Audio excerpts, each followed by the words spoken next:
ആലപ്പുഴ മാന്നാറിലെ കലയുടെ കൊലപാതകത്തിൽ മുഖ്യപ്രതി അനിൽകുമാറിന്റെ സുഹൃത്ത് നാസറിനെ ഇന്ന് വീണ്ടും ചോദ്യം ചെയ്യും. കല കൊല്ലപ്പെട്ട കാലയളവ് മുതൽ നാസറുമായി തുടർച്ചയായി അനിൽകുമാർ ഫോണിൽ ബന്ധപ്പെട്ടിരുന്നതായി രേഖകൾ. പോലീസ് ചോദ്യം ചെയ്യുന്നതിനിടയിലും അനിൽകുമാർ വിളിച്ച് അന്വേഷണത്തെ സംബന്ധിച്ച വിവരങ്ങൾ തേടിയതായും അന്വേഷണ സംഘം കണ്ടെത്തിയിട്ടുണ്ട്. അനിൽകുമാറിനായി ലുക്കൌട്ട് സർക്കുലർ പുറപ്പെടുവിച്ചിട്ടുണ്ട്. എ വി ജയശങ്കർ വിവരങ്ങളുമായി കൊട്ടാരക്കരയിൽ നിന്ന് ചേരുകയാണ്. ജയശങ്കർ, പോലീസിന്റെ ഭാഗത്തുനിന്ന് അന്വേഷണത്തിൽ ഏറ്റവും ഒടുവിലായി ഉണ്ടാവുന്ന നടപടികൾ എങ്ങനെ?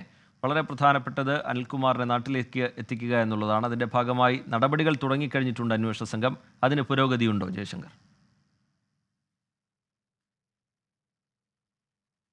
റീജിത്ത്, ഇതുമായി ബന്ധപ്പെട്ട് കഴിഞ്ഞ കുറേ ദിവസങ്ങളായി ഈ അനിൽകുമാറും അദ്ദേഹവുമായി ബന്ധപ്പെട്ട ആളുകളെ പോലീസ് ചോദ്യം ചെയ്തുകൊണ്ടിരിക്കുകയാണ്.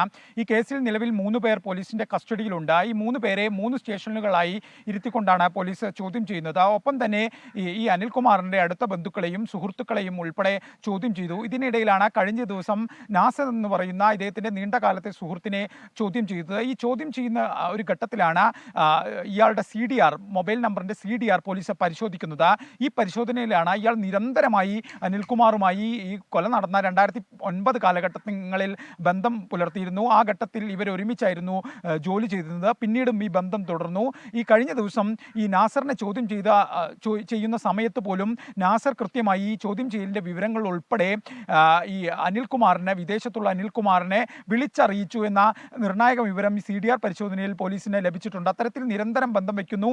ഈ കൊലപാതകങ്ങൾ ഉൾപ്പെടെയുള്ള കാര്യങ്ങളിൽ, ഗൂഢാലോചനകളിൽ ഈ സംഭവത്തെക്കുറിച്ച് ഈ നാസറിന് അറിയാമെന്ന ഒരു നിഗമനം പോലീസിനുണ്ട്. എന്തായാലും അതിൻ്റെ ഭാഗമായി കൂടുതൽ കാര്യങ്ങൾ അറിയുന്നതിന് വേണ്ടിയാണ് ഇയാളെ നിലവിൽ ഇന്ന് വീണ്ടും ചോദ്യം ചെയ്യുന്നത്. ഈ ചോദ്യം ചെയ്യലിൽ വ്യക്തത വന്നില്ല എങ്കിൽ ഇയാളെ കസ്റ്റഡിയിൽ എടുക്കുന്ന കാര്യം ഉൾപ്പെടെ പോലീസ് പരിശോധിക്കുന്നുണ്ട്. ഒപ്പം തന്നെ ഈ അനിൽകുമാറിന് വേണ്ടി ലുക്കൌട്ട് സർക്കുലർ പോലീസ് ഇതിനോടകം തന്നെ പുറപ്പെടുവിച്ചു കഴിഞ്ഞു. ഈ ലുക്കൌട്ട് സർക്കുലർ അനുസരിച്ച് വിമാനത്താവളങ്ങൾ ഉൾപ്പെടെ ഇയാൾ എത്തുന്നൊരു ഘട്ടത്തിൽ അറസ്റ്റ് ചെയ്യാൻ അല്ലെങ്കിൽ കസ്റ്റഡിയിൽ എടുക്കാൻ സാധിക്കും. ഒപ്പം തന്നെ ചെങ്ങന്നൂർ കോടതിയിൽ ഇതുമായി ബന്ധപ്പെട്ട പോലീസ് അറസ്റ്റ് വാറന്റ് പുറപ്പെടുവിക്കണം എന്നാവശ്യപ്പെട്ടുകൊണ്ട് അപേക്ഷ നൽകിയിട്ടുമുണ്ട്. ഇനി CBIക്ക് ഇതുമായി ബന്ധപ്പെട്ട രേഖകളും സമർപ്പിച്ചിട്ടുണ്ട്. ഇനി ബ്ലൂ കോർണർ നോട്ടീസ് ഉൾപ്പെടെ പുറത്തിറക്കേണ്ടത് CBI ആണ്. CBI ഇതുമായി ബന്ധപ്പെട്ട നടപടികൾ സ്വീകരിച്ചു കൊണ്ടിരിക്കുകയാണ്. അധികം കാലതാമസമില്ലാതെ ഇയാളെ നാട്ടിലെത്തിച്ച് ചോദ്യം ചെയ്താൽ മാത്രമേ ഈ കേസിൽ ഒരു മറ്റൊരു തലത്തിലേക്ക് പോകാൻ പറ്റൂ എന്നാണ് നിലവിൽ അന്വേഷണ സംഘത്തിന്റെ വിലയിരുത്തൽ. അതുകൊണ്ട് തന്നെ അനിൽകുമാറിനെ നാട്ടിലെത്തിക്കുക എന്നത് തന്നെയാണ് അന്വേഷണ സംഘത്തെ സംബന്ധിച്ച്. ശരി, എ വി ജയശങ്കർ വിവരങ്ങൾ നൽകുകയായിരുന്നു കൊട്ടാരക്കരയിൽ നിന്ന്.